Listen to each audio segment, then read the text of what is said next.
Quelques heures avant l'attaque, François Hollande rendait un hommage appuyé aux forces de sécurité. Le président français a promis un nouvel arsenal de mesures pour la lutte antiterroriste. Maxime Pérez nous en dit plus. Une première dans son quinquennat et dans un lieu devenu désormais symbolique.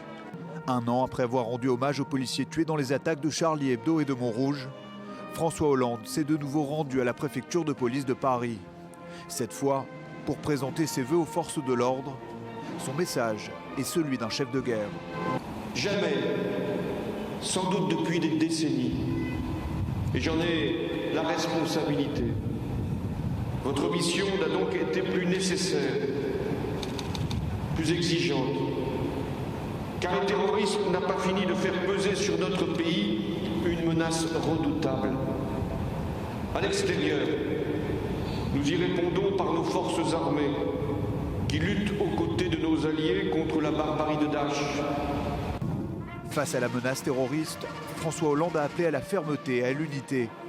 Le président français entend doter la police et les services de renseignement de davantage de moyens et de liberté, entre autres pour agir plus rapidement et améliorer leur coopération.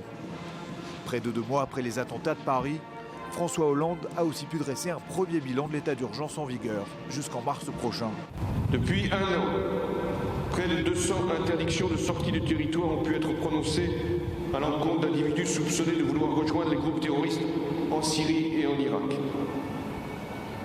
Plus de 50 étrangers se sont vus interdire le territoire. Mais il fallait là aussi que nous puissions prendre de nouvelles mesures. Après ce qui s'était produit, ces actes de guerre, le 13 novembre. Cette cérémonie, marquée sous le signe de la gratitude et du souvenir, restera l'un des temps forts de cette semaine d'hommage aux victimes des attentats de janvier 2015.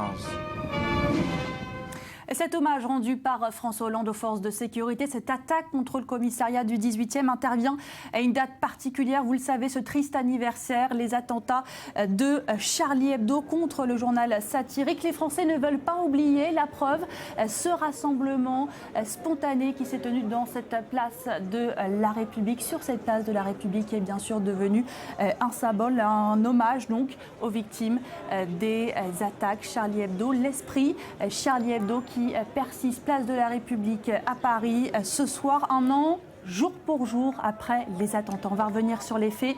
7 janvier 2015, 11h35, l'heure qui a changé la France. C'était donc il y a 1 an, jour pour jour. La rédaction de Charlie Hebdo était décimée par le terrorisme. Retour sur cette journée noire, c'est avec Mathias Sinbar.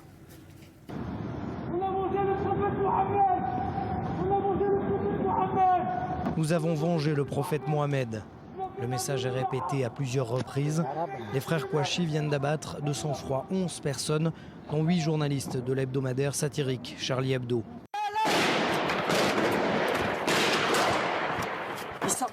Une attaque éclair qui va durer 15 minutes. La scène est filmée du toit d'une rédaction audiovisuelle. Il est 11h20, au numéro 10 de la rue Nicolas Appert.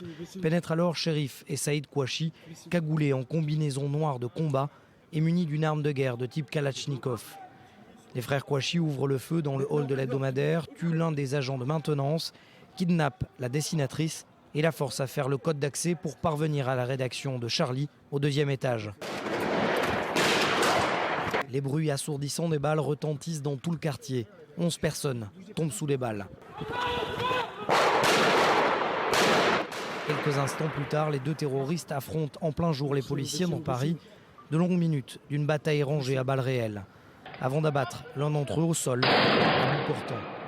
Les 2 frères Kouachi remontent alors dans leur véhicule. Ils prennent la fuite, la fin de l'attaque dans Paris. Le 7 janvier 2015, 12 personnes meurent sous les balles des djihadistes d'Al-Qaïda.